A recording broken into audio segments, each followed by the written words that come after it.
Hello，大家好，又嚟到花旗財富投資外匯短評嘅時間啦。我係陳樂瑤，今日係2026年1月14號。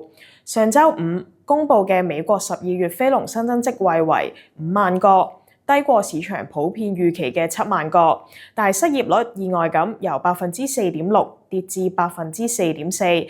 1月美國減息嘅可能性亦都因此減少。花旗分析員認為，過去6個月非農數據顯示勞動力市場持續轉弱，職位增長放緩，失業率逐步上升。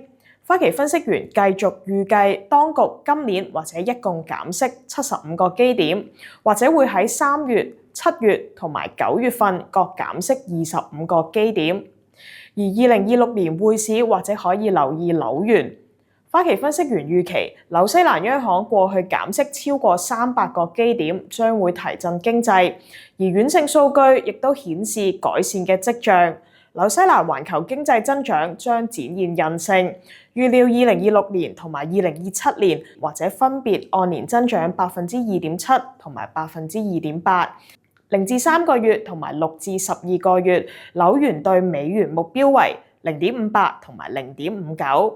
另外，花旗分析員亦都下調美元對人民幣嘅目標價，美元對在岸人民幣0至3個月目標下調至大概6.9，6至12個月目標下調至大概6.8。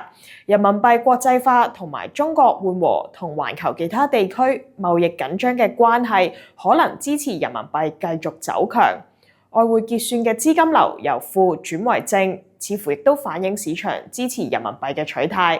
今集嘅外匯市場短評時間又差唔多啦，下次再見，拜拜。